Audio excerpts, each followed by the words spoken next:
어머니, 이제 이 집에서 나가주세요. 더 이상 이곳에서 같이 살고 싶지 않아요. 평생을 자식 위해 살았는데 돌아온 건 이제 나가세요 한마디였습니다. 아들에게 강남 아파트 전 재산 내줬더니 돌아온 건 쫓겨남이었습니다. 그날 이후 저는 다시 세상에 홀로 서야 했습니다. 하지만 누군가 저를 다시 일으켜 세웠어요.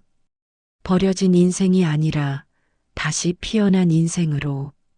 실화를 바탕으로 한 감동 리얼 스토리. 아들에게 강남 아파트 전 재산 내줬더니 이제 나가세요.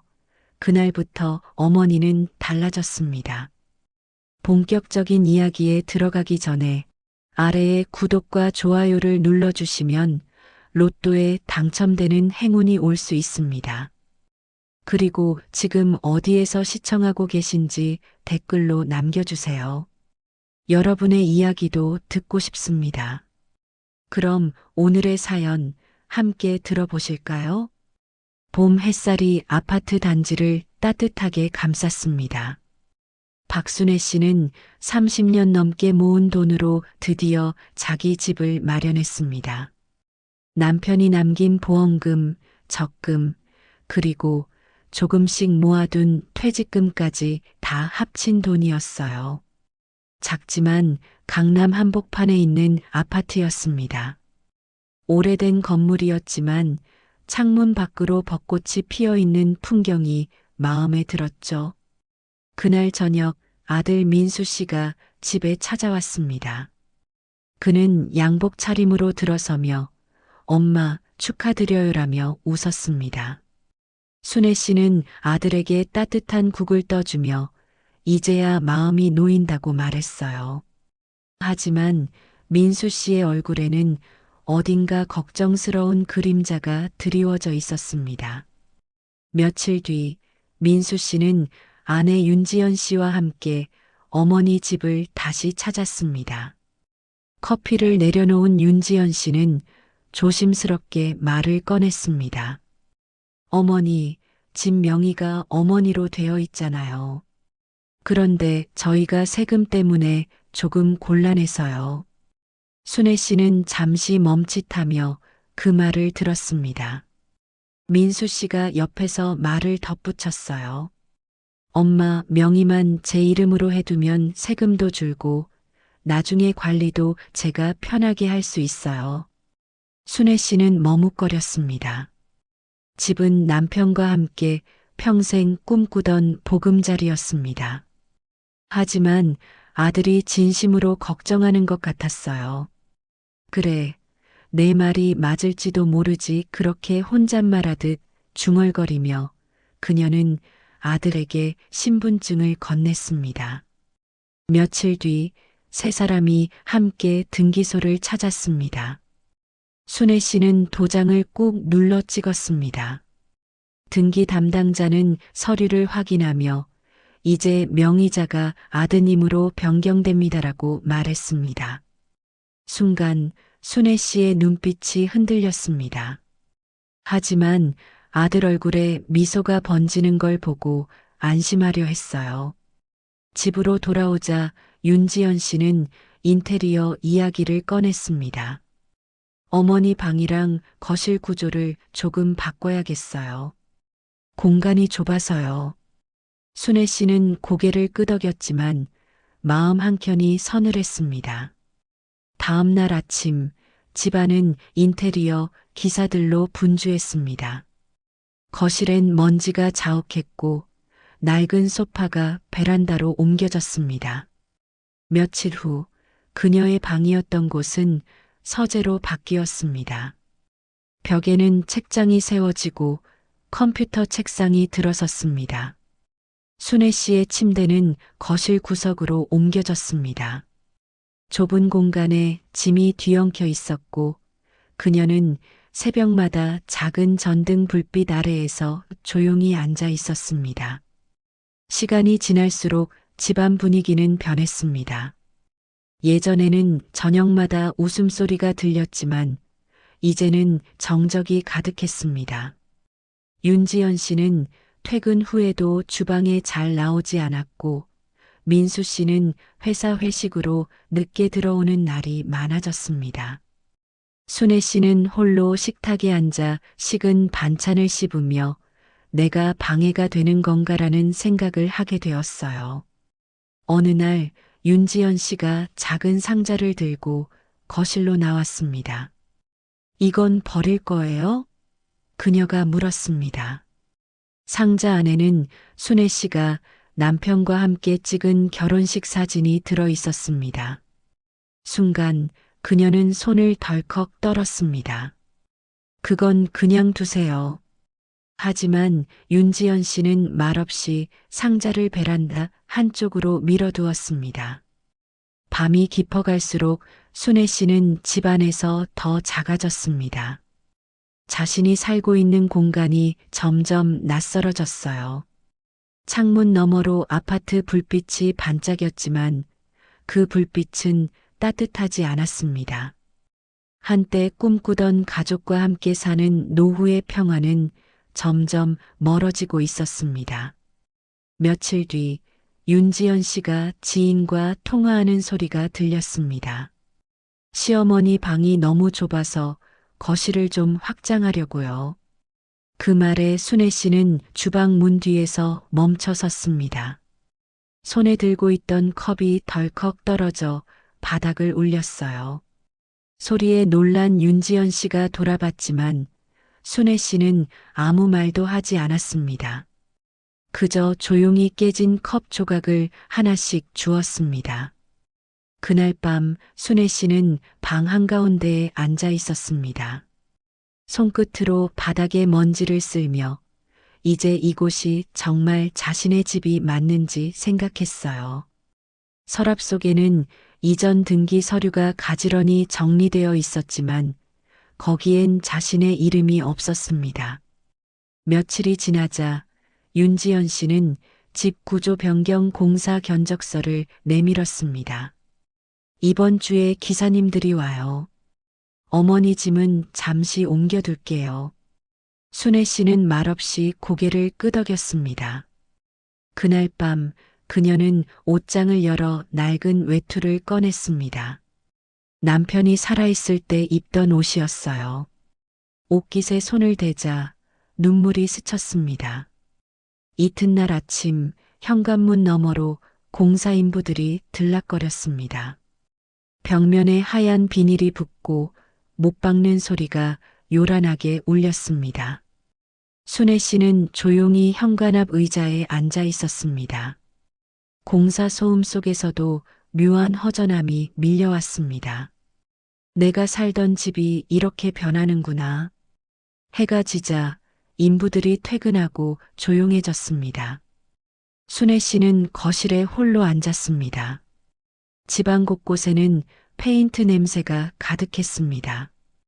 벽은 새로 칠해졌지만 마음은 텅 비었습니다. 그녀는 베란다 밖으로 보이는 불빛을 바라보다가 속삭였습니다. 여기가 정말 내 집일까요? 그날 밤 잠들지 못한 그녀는 천천히 거실을 돌아봤습니다. 낯선 가구, 바뀐 벽지, 다른 사람의 냄새가 나는 집이었습니다. 그리고 그 속에 앉아 있는 자신이 너무도 작게 느껴졌습니다. 순애 씨는 창문을 열고 바깥 공기를 들이마셨습니다. 봄바람이 불었지만 따뜻하지 않았습니다. 도로를 지나가는 차 소리가 멀게 느껴졌고 며느리의 웃음소리가 방 안으로 희미하게 들려왔습니다. 그 웃음이 더 이상 가족의 소리로 들리지 않았습니다. 그녀는 문득 남편의 목소리를 떠올렸습니다. 순애야, 내가 행복해야 우리도 행복한 거야. 그 말이 귓가에 울렸습니다. 순애 씨는 두 손을 모은 채 조용히 눈을 감았습니다. 그리고 결심했습니다. 이제는 내가 나를 위해 살아야겠어요. 아침 햇살이 부엌 창문으로 들어왔습니다. 박순애 씨는 밥솥 뚜껑을 열며 조용히 한숨을 내쉬었습니다. 밥 냄새가 퍼졌지만 식탁 위는 썰렁했습니다. 아들 민수 씨는 이미 출근했고 며느리 윤지연 씨는 방 안에서 통화 중이었습니다. 어머니 방은 확실히 좁죠. 이번에 구조를 좀 바꿔야 해요. 그 말이 문틈 사이로 들려왔습니다. 순애 씨는 들은 척하지 않았지만 가슴 한쪽이 찌르르 했습니다. 며칠 뒤 윤지연 씨는 커피를 내려놓으며 새로운 제안을 꺼냈습니다. 어머니, 요양원 시설 중에 괜찮은 곳이 있대요. 환경도 좋고 프로그램도 다양하대요. 순애 씨는 아무 말 없이 컵을 잡았습니다. 손이 약간 떨렸지만 표정을 숨겼습니다. 잠시 후 민수 씨가 옆에 앉아 말을 보탰습니다. 엄마, 거기 가면 편하실 거예요. 병원도 가깝고 직원분들도 다 친절하다네요. 순애 씨는 눈을 내리깔았습니다. 그럼 너희는 이 집에서 계속 사는 거니? 민수 씨는 대답하지 못했습니다. 대신 물컵을 만지작거렸습니다. 윤지연 씨가 대신 대답했습니다. 당분간요. 리모델링도 해야 하고요. 짧은 대화였지만 순애 씨는 모든 걸 이해했습니다. 그날 밤 순애 씨는 서랍을 열었습니다. 등기 이전 서류와 은행 통장, 남편의 유품이 들어 있었습니다. 소유권 이전 완료라는 글자가 눈에 들어왔습니다. 그 아래에는 민수의 이름만 선명히 적혀 있었습니다. 자신의 이름은 어디에도 없었죠. 순간 머릿속이 하얘졌습니다. 그토록 믿었던 가족에게 모든 걸 내준 결과가 이것이었습니다. 다음 날 아침 식탁 위엔 메모 한 장이 놓여 있었습니다. 오늘 인테리어 기사님들 오세요. 짐은 거실에 잠시 옮겨둘게요. 짧은 글씨체가 윤지연 씨의 손길이었습니다. 순애 씨는 천천히 메모를 접어 주머니에 넣었습니다. 방 안을 둘러보니 이미 캐비닛이 비워져 있었습니다. 옷장 위에는 캐리어 하나가 올려져 있었죠. 윤지연 씨가 문가에서 말했습니다. 이건 제가 꺼내놨어요. 어머니 짐 담으시면 될 거예요. 순애 씨는 말없이 고개를 끄덕였습니다. 그리고 천천히 옷을 개기 시작했습니다. 남편의 낡은 외투, 결혼식 사진, 오래된 성경책을 캐리어 안에 차곡차곡 넣었습니다. 손끝이 떨렸지만 눈물은 나오지 않았습니다. 마음이 이미 얼어붙어 있었어요. 오후가 되자 인테리어 기사들이 들이닥쳤습니다. 여기 벽 철거 들어갑니다. 짐은 다 빼주세요. 소란스러운 목소리 속에서 순애 씨는 현관 앞에 서 있었습니다. 벽이 뚫리고 먼지가 날렸습니다. 방 한쪽에 세워둔 액자가 떨어져 유리가 깨졌습니다. 순애 씨는 그 조각을 조심스레 주워들었습니다. 조심하세요, 어머니. 한 인부가 말했지만 그녀는 아무 대답도 하지 않았습니다. 그날 저녁 공사가 끝나고 집안은 전혀 다른 공간이 되어 있었습니다. 벽은 허물어지고 구조가 바뀌었습니다. 순애 씨의 방이었던 자리엔 새 가구 도면이 놓여 있었습니다. 윤지연 씨는 설계도를 확인하며 말했다. 어머니, 이 방은 서재로 바꿀 거예요. 좀만 이해해 주세요. 순애 씨는 잠시 멈칫했지만 이내 조용히 캐리어를 닫았습니다. 비가 내리던 밤이었습니다. 순애 씨는 현관 앞에서 신발을 신었습니다. 민수 씨는 눈치를 보며 어디 가요, 엄마? 라고 물었습니다.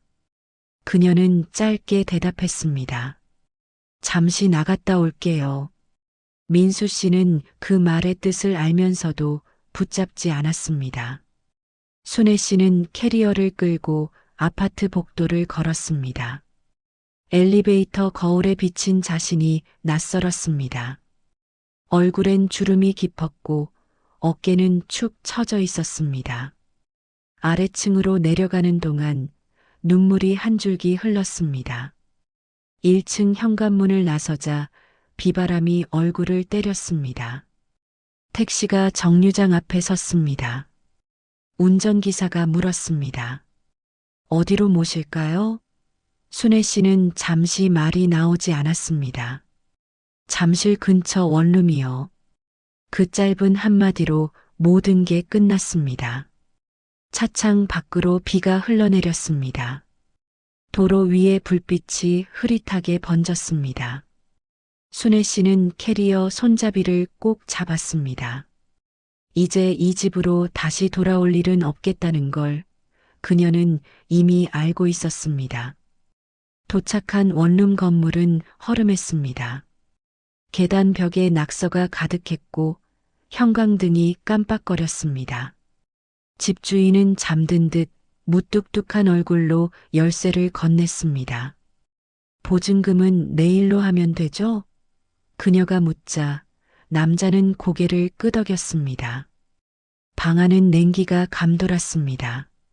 낡은 전기장판이 깔려 있었고 천장에는 곰팡이 자국이 보였습니다. 순애 씨는 짐을 내려놓고 조용히 벽에 등을 붙였습니다. 손에 쥔 열쇠가 차갑게 식었습니다. 한참 동안 그녀는 아무 생각도 나지 않았습니다. 바깥에서는 빗소리가 들렸습니다. 그 소리가 마치 누군가의 울음처럼 들렸습니다. 순애 씨는 창문을 바라보다가 속삭였습니다. 이젠 나 혼자구나. 그녀는 캐리어를 열어 남편의 사진을 꺼냈습니다. 빛바랜 사진 속 남편은 환하게 웃고 있었습니다. 이제 나도 당신이 없는 세상에서 살아야겠네요. 그렇게 말하듯 사진을 어루만졌습니다. 밖에서는 천둥이 울렸습니다. 순애 씨는 두 손으로 무릎을 감쌌습니다.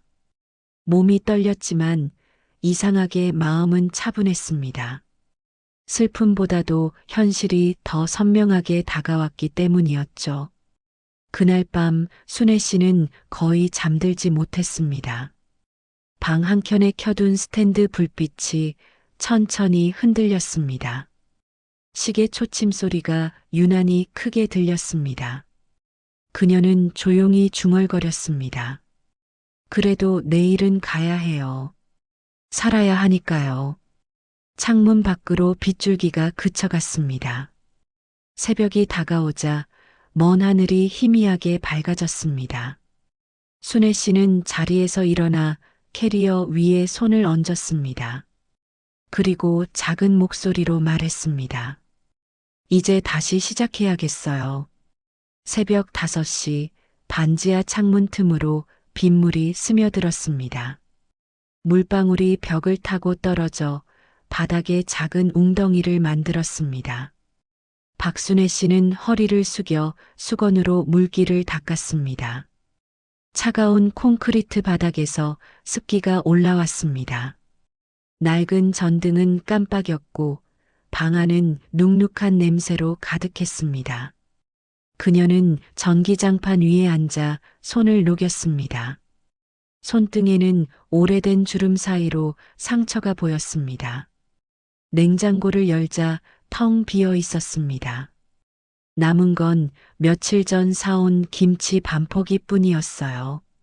그녀는 물 한 컵을 마시며 오래된 수첩을 펼쳤습니다.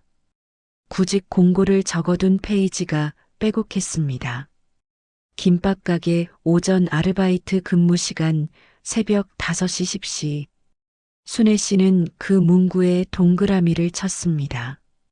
가까우면 괜찮겠지요. 혼잣말을 하며 외투를 걸쳤습니다. 시장 골목은 아직 어둠이 남아 있었습니다. 분식집 간판 불빛만 희미하게 켜져 있었죠. 가게 안에서는 주인 아주머니가 새벽부터 김밥 재료를 손질하고 있었습니다. 새로 오신 분이세요? 주인이 물었습니다. 순애 씨는 고개를 숙이며 네, 일자리 보고 왔습니다라고 답했습니다. 주인은 잠시 살피더니 앞치마를 건넸습니다. 그럼 일단 해보세요. 첫날은 서툴렀습니다. 김밥을 말던 손이 미끄러져 밥알이 흘렀습니다. 주인은 짧게 한숨을 쉬었지만 그래도 다음 날도 나오라고 했습니다. 순애 씨는 감사를 전하며 머리를 숙였습니다. 손에는 이미 물집이 잡혀 있었지만 일할 수 있다는 사실이 위안이었습니다. 며칠이 지나자 손놀림이 익숙해졌습니다. 밥과 김을 맞추는 속도가 빨라졌고 주인은 이젠 제법 하시네요라며 미소를 지었습니다. 순애 씨는 조용히 웃었습니다. 일하는 게 좋네요. 마음이 조금 편해져요. 그렇게 하루가 흘렀습니다. 점심시간이 되면 가게는 잠시 쉬는 시간이었습니다. 순애 씨는 도시락을 들고 근처 공원으로 갔습니다. 벤치에 앉아 김밥 한 줄을 먹으며 하늘을 올려다봤습니다. 겨울을 지나온 나무들이 연두빛을 띠고 있었습니다. 옆 벤치에는 두 명의 노인이 앉아 있었죠. 한 명은 신문을 읽고 있었고 다른 한 명은 말을 걸었습니다. 할머니, 복지관 가봤어요? 점심도 주고 일자리도 찾아줘요. 그 말에 순애 씨는 고개를 들었습니다. 복지관이라니 생소한 단어였습니다. 두 노인은 웃으며 여기서 걸어서 10분이에요. 내일 한번 가봐요라고 했습니다. 순애 씨는 조심스레 그런 데서 나이 많은 사람도 받아줄까요? 라고 물었죠. 그럼요. 다 우리 같은 사람들이에요. 다음 날 아침 순애 씨는 복지관을 찾아갔습니다. 입구에는 시니어 공동 일자리 지원센터라는 현수막이 걸려 있었습니다. 문을 열자 따뜻한 공기와 함께 커피 향이 났습니다. 복지관 안에는 많은 어르신들이 이야기를 나누고 있었습니다. 안내데스크 직원이 웃으며 물었습니다. 처음 오셨죠? 등록 도와드릴게요. 신청서를 작성하는 손이 조금 떨렸습니다.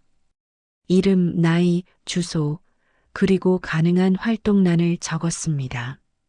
순애 씨는 잠시 고민하다 음식 나눔 봉사라고 적었습니다. 직원이 미소를 지으며 좋은 일 하시겠네요 라고 말했습니다. 그 말을 들으니 마음이 조금 따뜻해졌습니다. 복지관 구석에서는 반찬을 나누는 봉사활동이 진행 중이었습니다. 순애 씨는 자연스럽게 그쪽으로 향했습니다. 하얀 앞치마를 두른 중년 여성이 다가왔습니다. 처음 오셨죠? 저는 정복순이에요. 그녀는 밝은 미소를 지었습니다. 순애 씨는 고개를 숙이며 네, 일 배우고 싶습니다라고 말했습니다. 복순 씨는 순애 씨에게 장갑을 건넸습니다. 그럼 오늘은 반찬 담는 일부터 해봐요. 순애 씨는 서툴게 손을 움직였지만 복순 씨는 옆에서 천천히 도와주었습니다. 이건 간장조림이에요. 너무 꽉 누르지 말고 살살 담아요. 그날 처음으로 누군가의 친절이 느껴졌습니다. 일이 끝나고 복순 씨가 커피를 건네며 말했습니다. 혹시 시간 괜찮으면 내일도 도와주시겠어요? 순애 씨는 잠시 머뭇거리다 고개를 끄덕였습니다. 그럼요, 감사해요. 복순 씨는 웃었습니다. 여기선 이름 부르지 않아요. 그냥 친구처럼 지내요. 집으로 돌아가는 길, 순애 씨의 발걸음이 가벼웠습니다. 비록 반지하 방이 기다리고 있었지만 마음은 이상하게 따뜻했습니다. 문을 열고 들어오자 여전히 차가운 공기가 느껴졌습니다. 그러나 그날은 창문을 닫지 않았습니다. 바람이 불어 들어오며 커튼을 흔들었습니다. 순애 씨는 작은 거울 앞에 앉았습니다. 얼굴에 피곤이 묻었지만 눈빛만큼은 달라져 있었습니다. 오랜만에 자신에게 말을 걸었습니다. 괜찮아요. 나 아직 일할 수 있어요. 밤이 깊어지자 그녀는 수첩을 꺼내 새 페이지를 펼쳤습니다. 내일 할 일 복지관 봉사, 반찬 나눔, 이름표 만들기. 조그만 글씨로 써내려갔습니다. 펜 끝이 떨렸지만 그 떨림이 생기를 주는 것 같았습니다. 전등이 꺼지고 방 안이 어두워졌습니다. 순애 씨는 전기장판 위에 누워 천장을 바라봤습니다. 마음 한켠에서 작은 희망이 피어올랐습니다. 그래요. 다시 시작해야죠. 그녀는 천천히 눈을 감았습니다. 바깥에서는 새벽이 다가오고 있었습니다. 그리고 그 새벽은 오랜만에 따뜻하게 느껴졌습니다. 복지관 문을 열자 따뜻한 공기가 밀려왔습니다. 오전 햇살이 창문을 통해 부드럽게 들어왔고 안에서는 어르신들의 웃음소리가 흘러나왔습니다. 박순애 씨는 신발을 벗으며 주위를 둘러봤습니다. 커다란 홀에는 반찬 나눔, 서류 정리, 택배 포장 등 여러 가지 활동이 분주하게 진행되고 있었습니다. 그녀는 어색한 얼굴로 서 있었지만 금세 한 여성이 다가왔습니다. 오셨네요. 어제 그분이죠? 정복순 씨였습니다. 복순 씨는 활기찬 목소리로 오늘은 반찬 나눔부터 같이 해오라고 말했습니다. 순애 씨는 조용히 고개를 끄덕이고 앞치마를 두릅니다. 스테인리스 테이블 위에는 김치, 멸치볶음, 계란말이가 가지런히 놓여 있었습니다. 다른 봉사자들은 익숙하게 움직이고 있었죠. 순애 씨는 조심스럽게 국자를 들었습니다. 이만큼 담으면 될까요? 그녀가 묻자 옆에 있던 할머니 한 분이 웃으며 대답했습니다. 너무 많이 주면 도시락 뚜껑이 안 닫혀요. 모두가 웃었습니다. 시간이 흐르자 손놀림이 자연스러워졌습니다. 그녀는 김치를 일정량씩 담고 반찬통을 정리하며 테이블을 닦았습니다. 누군가의 필요에 보탬이 된다는 감정이 오랜만에 마음을 채웠습니다. 일을 마친 뒤 복순 씨가 커피 한 잔을 건넸습니다. 잘하셨어요. 손이 야무지네요. 순애 씨는 손을 닦으며 미소를 지었습니다. 이렇게 일할 수 있다는 게 감사하네요. 점심시간이 되자 봉사자들이 둥근 탁자에 모였습니다. 한쪽에는 전직 버스기사 출신의 김영호 씨가 앉아 있었습니다. 그는 말수가 적었지만 다른 이들에게 자주 물을 따라주곤 했습니다. 복순 씨가 영호 씨, 이분은 새로 오신 박순애 씨예요라고 소개했습니다. 그는 조용히 고개를 숙이며 인사를 건넸습니다. 반갑습니다. 순애 씨는 미소로 화답했습니다. 둘 사이에 짧지만 편안한 공기가 흘렀습니다. 오후에는 복지관 프로그램 준비로 서류 정리를 맡게 되었습니다. 순애 씨는 숫자와 이름이 적힌 명단을 정리하며 꼼꼼히 파일을 맞췄습니다. 복순 씨가 그 모습을 보고 감탄했습니다. 와, 이렇게 깔끔하게 정리된 건 처음 봐요. 순애 씨는 수줍게 웃었습니다. 예전엔 남편 회사 서류도 제가 다 정리했었어요. 오랜만에 누군가가 자신의 능력을 알아주는 느낌이 들었습니다. 며칠 뒤 복순 씨는 순애 씨를 불렀습니다. 이번 주 금요일에 지역신문 기자가 취재를 나오신대요. 반찬 나눔 대표로 인터뷰해 주실 수 있을까요? 순애 씨는 놀라며 손을 저었습니다. 저요? 저는 아직 하지만 복순 씨는 고개를 끄덕였습니다. 당신이 해야 해요. 누구보다 성실하게 일하셨잖아요. 그날 복지관 구석에서 작은 인터뷰가 진행됐습니다. 기자는 순애 씨에게 물었습니다. 이 봉사를 시작하게 된 계기가 있으신가요? 그녀는 잠시 생각하다가 조용히 말했습니다. 누군가 나를 밀어냈지만 여기선 나를 받아줬어요. 그게 참 고마워요. 기자는 미소를 지으며 메모를 했습니다. 며칠 뒤 신문이 발행됐습니다. 버려진 어머니에서 봉사 리더로 강남의 기적 같은 변화라는 제목이었습니다. 복지관 벽면에는 그 기사가 붙었습니다. 다른 봉사자들이 지나가며 순애 씨 대단하네 라며 박수를 쳤습니다. 그녀는 쑥스러워하며 그냥 제가 할 수 있는 일한 거예요 라고 답했습니다. 하지만 그날 이후 복지관 안에서 그녀의 이름은 자주 들렸습니다. 시간이 지나면서 순애 씨는 봉사팀의 중심 인물이 되었습니다. 새로 오는 어르신들에게 일을 알려주고 음식 재료를 주문하며 명단을 관리했습니다. 복순 씨는 회의 중에 박순애 씨 덕분에 우리 팀이 살아있어요 라고 말했습니다. 모두가 고개를 끄덕였습니다. 그 말에 순애 씨의 눈가가 살짝 젖었습니다. 봉사를 마치고 복지관 문을 나서던 날 김영호 씨가 그녀를 불렀습니다. 오늘도 고생 많으셨어요. 손 시려우시죠? 그는 주머니에서 민트 사탕을 꺼내 건넸습니다. 순애 씨는 순간 멈칫했지만 이내 웃으며 사탕을 받았습니다. 오래전 남편이 자주 주던 것과 같은 향이었습니다. 고맙습니다. 짧은 인사였지만 그 안에 따뜻한 정이 담겨 있었습니다. 집으로 돌아오는 길, 하늘이 붉게 물들어 있었습니다. 버스 창문에 비친 자신의 얼굴을 바라보며 순애 씨는 조용히 생각했습니다.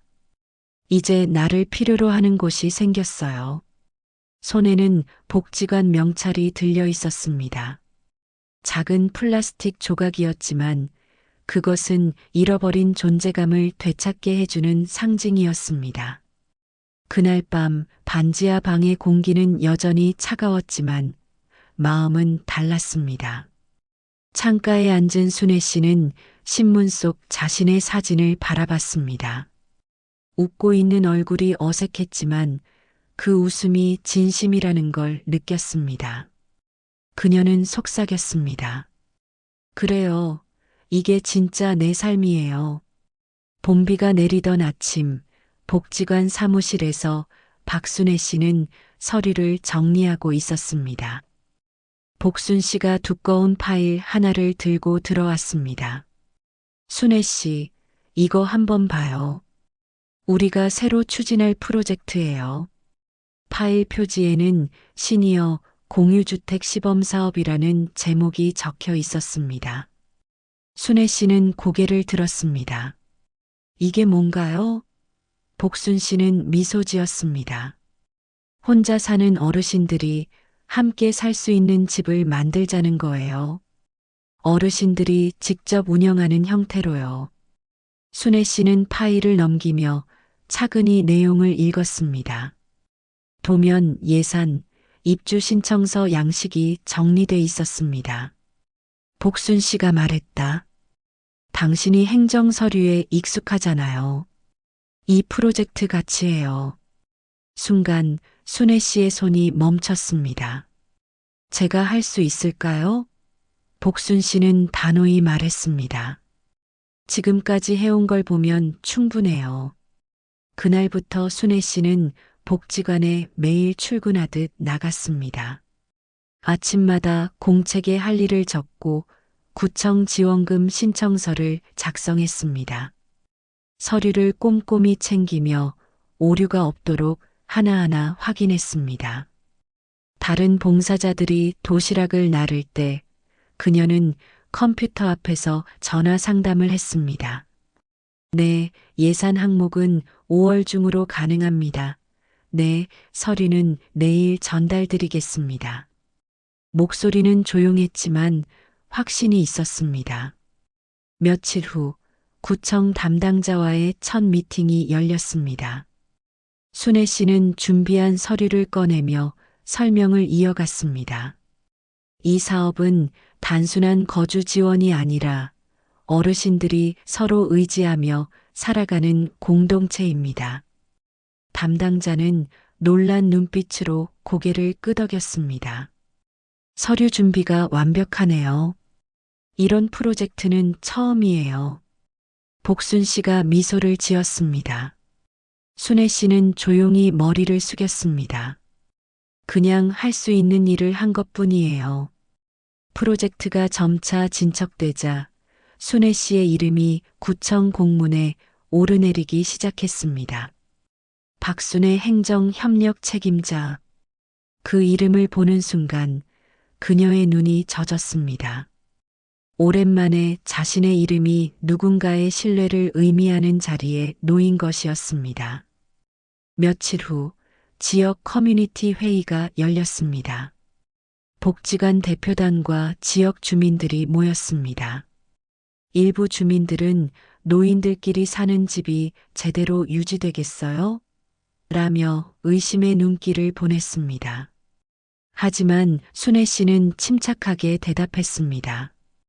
이건 도움이 아니라 자립이에요.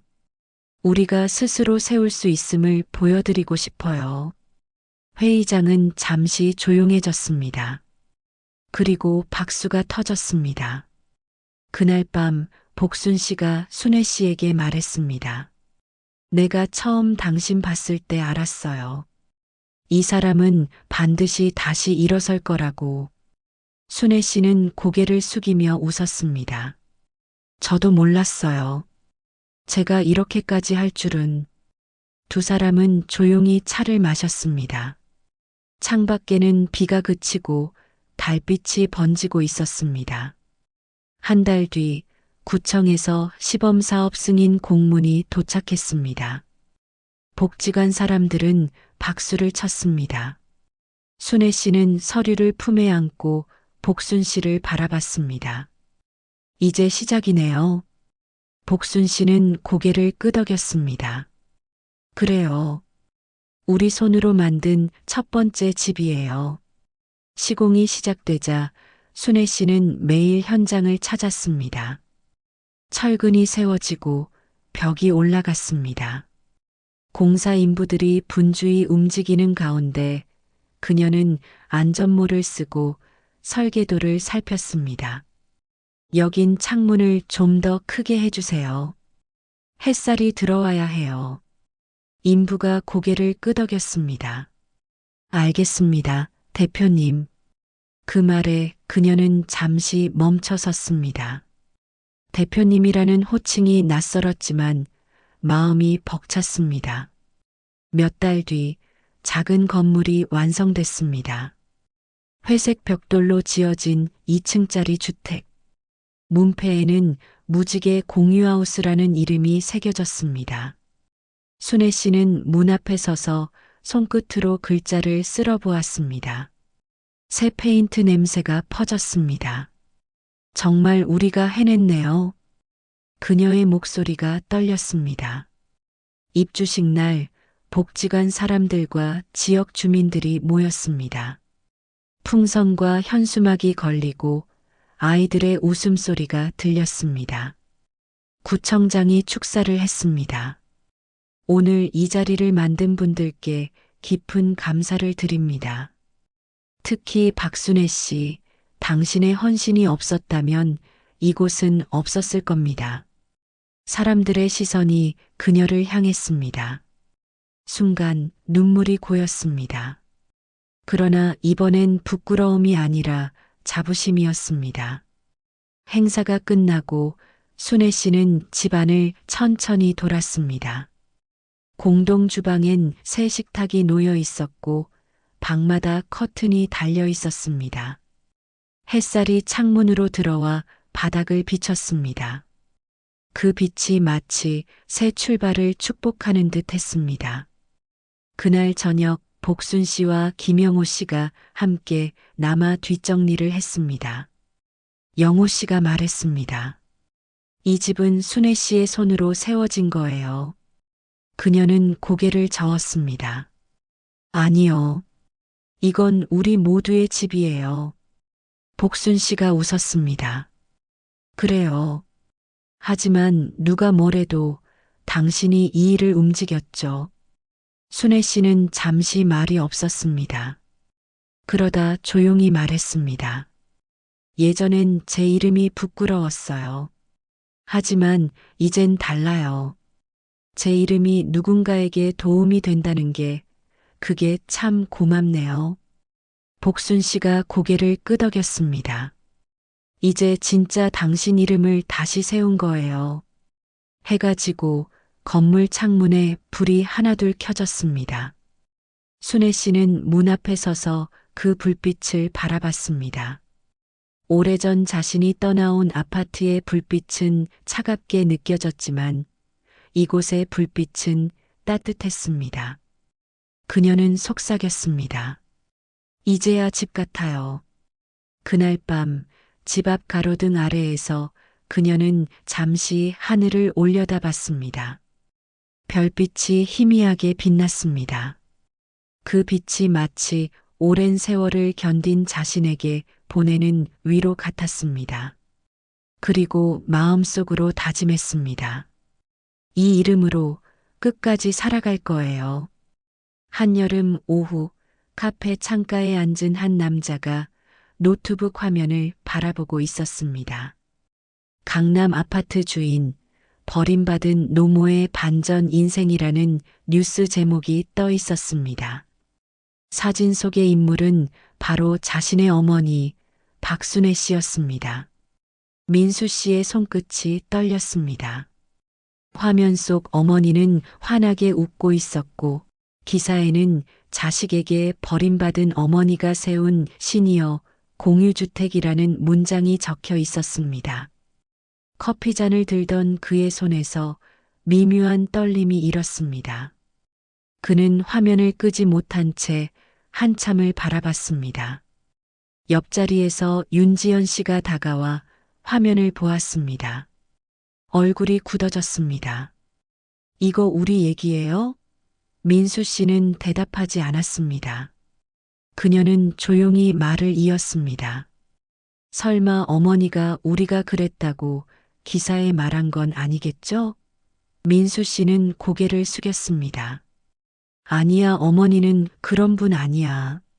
하지만 그 말에는 확신이 없었습니다. 집으로 돌아온 민수 씨는 술을 따랐습니다. 시계는 밤 11시를 가리키고 있었고 방 안은 조용했습니다. 거실 한가운데에는 그가 예전에 어머니를 설득할 때 들고 왔던 등기 서류가 놓여 있었습니다. 손끝으로 종이 위를 쓸었습니다. 이걸 왜 그렇게 서둘렀을까 혼잣말이 나왔습니다. 그때 어머니가 보여준 작은 미소가 떠올랐습니다. 그 미소 뒤에 숨은 마음을 이제야 이해할 것 같았습니다. 윤지연 씨가 조심스럽게 다가왔습니다. 민수 씨, 그냥 잊어요. 이미 지난 일이잖아요. 그러나 민수 씨는 고개를 저었습니다. 아니, 난 그날 엄마를 내쫓았어. 그게 사실이야. 그의 눈빛이 흔들렸습니다. 윤지연 씨는 입술을 깨물었지만 아무 말도 하지 못했습니다. 다음 날 아침 민수 씨는 반지하 원룸 주소를 들고 찾아갔습니다. 집주인이 문을 열며 말했습니다. 그분 여기 안 계신 지 꽤 됐어요. 복지관 쪽으로 옮기셨다던데요. 민수 씨는 고개를 숙이며 감사합니다라고 말했습니다. 그는 한동안 골목 입구에 서 있었습니다.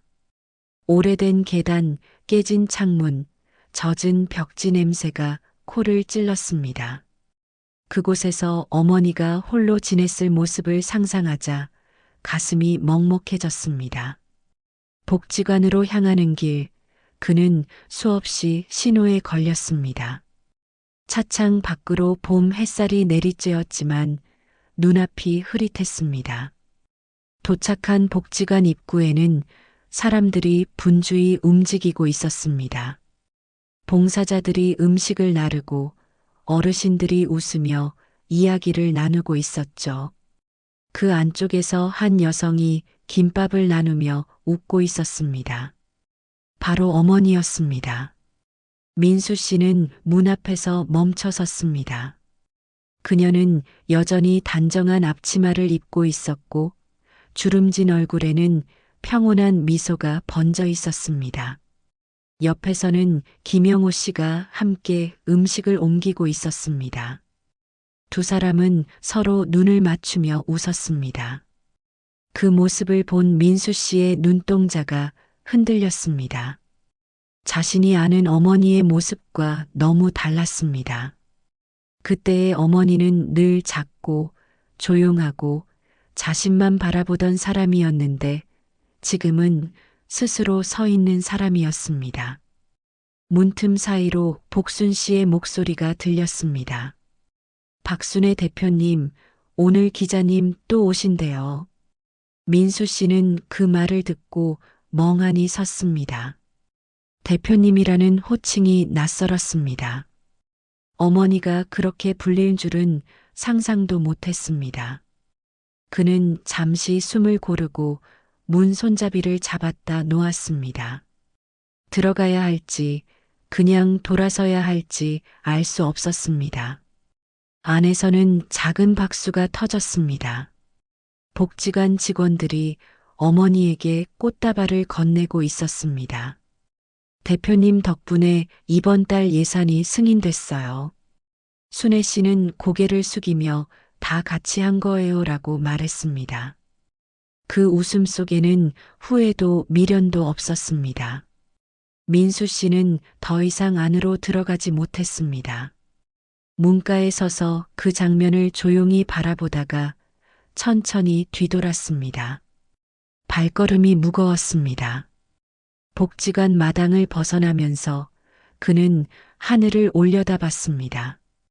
햇살이 눈부셨지만 마음 한구석이 시렸습니다. 차에 올라 시동을 켜자마자 눈물이 흘렀습니다. 백미러 속 자신의 얼굴이 낯설게 느껴졌습니다. 엄마는 날 버리지 않았는데 내가 엄마를 버렸구나. 중얼거리는 목소리가 떨렸습니다. 라디오에서는 익숙한 노래가 흘러나왔습니다. 가사 중 한 구절이 귓가에 남았습니다. 가장 먼 사람은 가장 가까웠던 사람이었다. 그는 도로 한쪽에 차를 세웠습니다. 창문을 내리자 바람이 불어왔습니다. 머릿속엔 어머니가 웃던 얼굴이 떠올랐습니다. 그 미소가 그를 괴롭게 했습니다. 이제 와서 뭘 할 수 있을까 손으로 얼굴을 가렸습니다. 눈물과 후회가 뒤섞였습니다. 그날 밤 그는 잠들지 못했습니다. 어머니에게 전화를 걸까 수십 번 망설였지만 결국 걸지 못했습니다. 핸드폰 화면 속에는 어머니의 연락처가 그대로 있었습니다. 엄마. 하지만 그 번호로는 한동안 아무 신호도 울리지 않았습니다. 창밖에서는 도시의 불빛이 반짝였습니다. 예전엔 그 불빛이 성공의 상징처럼 보였지만 지금은 그저 차갑게 느껴졌습니다. 민수 씨는 창문을 닫으며 속삭였습니다. 엄마, 이제야 알겠어요. 진짜 부자는 어머니였어요. 새벽이 밝아올 무렵 그는 조용히 복지관 근처를 다시 찾아갔습니다. 안쪽 불이 아직 켜져 있었고 창문 사이로 어머니의 실루엣이 보였습니다. 그녀는 문서를 정리하다가 잠시 멈추더니 커피를 한 모금 마셨습니다. 그 모습을 본 민수 씨는 미소를 지었습니다. 그래요, 엄마. 이제 행복하세요. 그는 천천히 뒤돌아 걸었습니다. 어머니의 세상은 이제 자신과는 다른 빛을 향해 나아가고 있었습니다.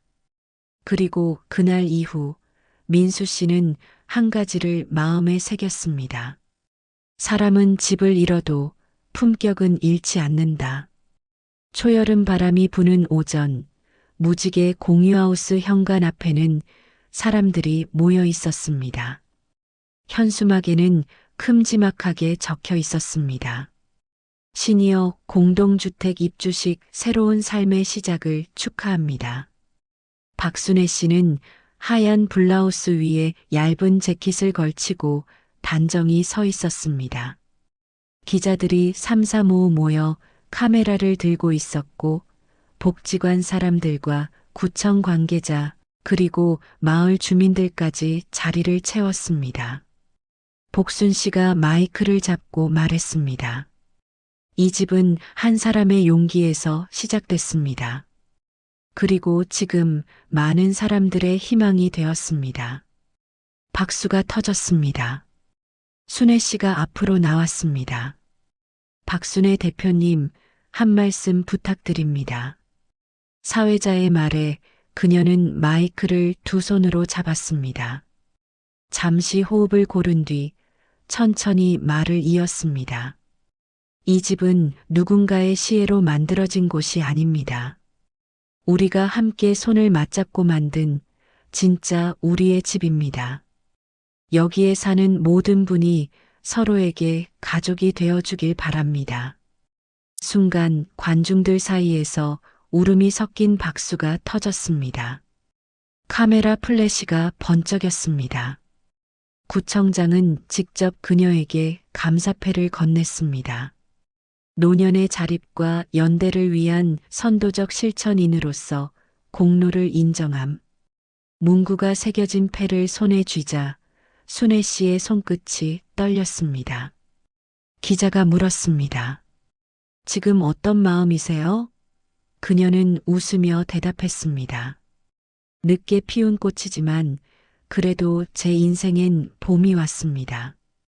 행사가 끝나자 사람들이 집 안으로 들어가 구경했습니다.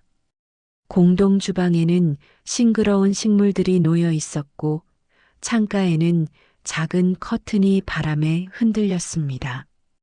방마다 노인들의 웃음소리가 들렸습니다. 순애 씨는 그 소리를 들으며 복순 씨를 향해 속삭였습니다. 이제 정말 집 같아요. 복순 씨는 고개를 끄덕였습니다. 그래요. 당신이 만들어낸 거예요. 잠시 후 김영호 씨가 다가왔습니다. 그는 오늘도 검정 모자를 쓰고 있었습니다. 대표님, 이제 어깨 좀 펴세요. 순애 씨는 웃었습니다. 그만 좀 대표님이라 부르세요. 영호 씨가 진지하게 말했습니다. 아니요, 그게 맞아요. 이제 어머니가 아니라 우리 모두의 대표니까요. 잠시 침묵이 흘렀고 두 사람의 눈빛이 마주쳤습니다. 그 안엔 존경과 따뜻함이 섞여 있었습니다. 오후가 되어 손님들이 하나둘 떠났습니다. 정원에 남은 풍선들이 바람에 흔들렸습니다. 순애 씨는 의자에 앉아 다리를 쭉 뻗었습니다. 피곤했지만 마음은 가벼웠습니다. 복순 씨가 다가와 커피를 건넸습니다. 오늘 정말 멋졌어요. 순애 씨는 웃으며 머리를 흔들었습니다. 이 모든 게 다 당신 덕분이에요. 복순 씨는 손사래를 쳤습니다. 이제 그런 말 그만해요. 당신은 이미 혼자 설 줄 아는 사람이잖아요. 저녁 무렵 공유하우스 식당에 모두가 모였습니다. 입주자들이 가져온 음식을 테이블 위에 놓았습니다. 김치전, 잡채, 미역국 냄새가 가득 퍼졌습니다. 누군가 기타를 치기 시작했고 다른 사람들은 노래를 따라 불렀습니다. 순애 씨는 테이블 끝에 앉아 그 장면을 바라보았습니다. 서로 웃고 젓가락을 건네고 빈잔을 채워주는 사람들. 모두가 가족처럼 보였습니다. 식사가 끝난 후 김영호 씨가 일어나 잔을 들었습니다. 우리 다 함께 건배합시다. 새로운 집, 새로운 이름, 그리고 새로운 인생을 위해 모두가 잔을 들었습니다. 순애 씨도 잔을 높이 들었습니다. 건배, 웃음소리와 함께 박수가 터졌습니다. 밤이 깊어지자 사람들은 하나둘 방으로 들어갔습니다. 복지관 직원들은 뒷정리를 했고 순애 씨는 현관불을 껐습니다. 그녀는 조용히 2층으로 올라갔습니다. 창문을 열자 시원한 바람이 불어왔습니다. 멀리 도시 불빛이 반짝였습니다. 그 불빛은 예전처럼 차갑지 않았습니다. 순애 씨는 창가에 앉았습니다. 커튼이 바람에 살짝 흔들렸습니다. 복지관에서 건네받은 이름표를 손에 쥐었습니다. 무지개 공유하우스 대표 박순애. 플라스틱 명찰이지만 그 안에는 인생 전체가 담긴 듯 했습니다. 그녀는 천천히 속삭였습니다. 이제야 진짜 제 이름을 찾았네요. 그녀는 커피잔을 내려놓고 불을 껐습니다. 어둠 속에서도 불빛 하나가 여전히 빛나고 있었습니다. 정원 가로등이 창문 틈새로 들어와 그녀의 얼굴을 비췄습니다. 잔잔한 미소가 입가에 번졌습니다. 밖에서는 개미들이 화단을 오가며 작은 길을 만들고 있었습니다. 그녀의 인생도 그렇게 다시 이어지고 있었습니다. 멀리서 복지관 간판 불빛이 반짝였습니다. 순애 씨는 그 빛을 바라보며 조용히 말했습니다. 이제는 나 혼자가 아니에요. 함께 살아가는 게 얼마나 큰 축복인지 알았어요. 그리고 눈을 감았습니다. 그 순간 그녀의 얼굴엔 오랜 시간 잃어버렸던 평온이 깃들어 있었습니다. 바람이 창문을 스치며 살짝 흔들렸습니다. 그녀는 속으로 중얼거렸습니다. 내일은 또 어떤 하루가 기다릴까요? 그래도 괜찮아요. 오늘처럼만. 그리고 작은 미소를 지었습니다. 밤은 그렇게 조용히 깊어갔습니다.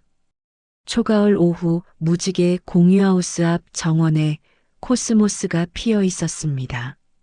맑은 하늘 아래 박순애 씨는 입주자들과 함께 낙엽을 쓸고 있었습니다. 빗자루를 들고 허리를 펴자 바람이 얼굴을 스쳤습니다. 복순 씨가 멀리서 손을 흔들며 외쳤습니다. 순애 씨, 손님 오셨대요. 그녀는 고개를 들었습니다. 정문 앞에 서 있는 두 사람, 아들 민수 씨와 며느리 윤지연 씨가 보였습니다. 손에는 꽃다발과 케이크가 들려 있었습니다. 잠시 정적이 흘렀습니다. 민수 씨는 어색하게 웃으며 다가왔습니다. 엄마 여기까지 와서 죄송해요. 윤지연 씨도 고개를 숙였습니다. 많이 늦었죠. 순애 씨는 손에 묻은 먼지를 털며 두 사람을 마주했습니다. 왔니? 짧은 인사였지만 그 안에는 오래된 감정이 섞여 있었습니다. 복순 씨가 조용히 자리를 비켜주었습니다. 정원 벤치 위에서 세 사람은 마주 앉았습니다. 민수 씨는 케이크 상자를 열며 말을 이었습니다. 뉴스 보고 깜짝 놀랐어요. 엄마가 이렇게 대단한 일을 하고 계실 줄은 몰랐어요. 순애 씨는 미소를 지었지만 눈빛은 단단했습니다. 대단한 일은 아니야. 그냥 살아야 했을 뿐이지. 윤지연 씨가 손끝을 만지작거리며 말을 꺼냈습니다. 그땐 정말 몰랐어요. 어머니가 얼마나 외로우셨는지. 순애 씨는 잠시 침묵했습니다. 바람이 스쳐 지나가며 나뭇잎이 흔들렸습니다. 사람이 늙는 건 괜찮아요. 하지만 마음까지 버리면 그땐 정말 혼자가 되죠. 나도 그걸 그때야 알았어요. 그녀의 목소리는 담담했지만 단단했습니다. 민수 씨는 고개를 숙였습니다. 엄마, 다시 집으로 돌아오세요. 방도 새로 꾸몄어요. 이번엔 제대로 모실게요. 순애 씨는 조용히 아들의 손을 바라봤습니다. 한때 자신이 의지하던 손이었지만 이제는 그 손을 잡지 않아도 될 만큼 자신이 단단해졌음을 느꼈습니다. 민수야, 그 집은 내가 살던 곳이지. 난 이제 내 집이 있어. 그녀는 주머니에서 작은 명함을 꺼냈습니다. 시니어 공유주택 협동조합 대표 박순애. 명함을 건네는 손끝이 흔들리지 않았습니다. 이게 지금의 나야. 민수 씨는 그 명함을 두 손으로 받았습니다. 순간 눈가가 붉어졌습니다. 엄마, 내가 너무 늦었죠. 윤지연 씨는 조용히 흐르는 눈물을 닦았습니다. 어머니, 죄송해요. 순애 씨는 고개를 저었습니다. 미안할 필요는 없어. 다만 내가 앞으로 누군가의 인생을 쉽게 판단하지 않았으면 해. 그 말에 두 사람은 아무 말도 하지 못했습니다. 그때 복순 씨가 멀리서 외쳤습니다. 순애 씨, 회의 시간이에요. 순애 씨는 자리에서 일어났습니다. 이만 가야겠구나. 바쁜 일이 많아서.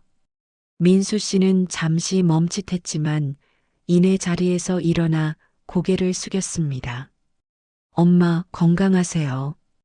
그녀는 미소로 대답했습니다. 그래, 너도 잘 살아라. 그리고 천천히 건물 안으로 걸어갔습니다. 건물 유리문이 닫히자 윤지연 씨가 속삭였습니다. 저분, 이제 완전히 다른 사람이네요. 민수 씨는 명함을 바라보며 고개를 끄덕였습니다. 아니, 원래 저런 분이었어.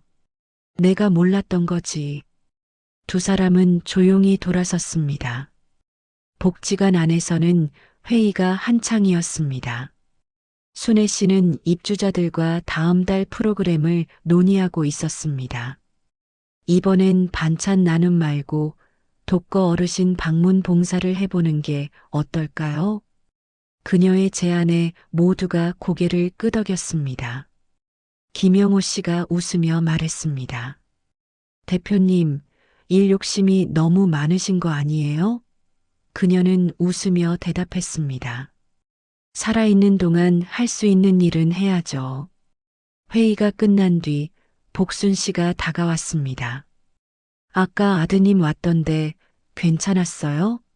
순애 씨는 차분히 미소를 지었습니다. 이젠 괜찮아요. 그 아이도 언젠간 알게 되겠죠. 사람의 가치는 가진 게 아니라 나누는 데 있다는 걸. 복순 씨는 고개를 끄덕였습니다. 그래요. 결국은 사랑이 이기는 거죠. 저녁이 되자 공유하우스 마당에는 조명이 켜졌습니다. 입주자들이 모여 작은 잔치를 열었습니다. 그날은 새로운 입주자의 첫날이기도 했습니다.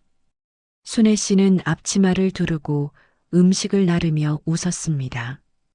음악이 흘렀고 사람들의 웃음소리가 이어졌습니다.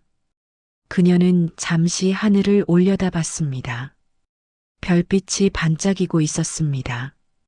그때 김영호 씨가 다가와 손에 민트 사탕 하나를 건넸습니다.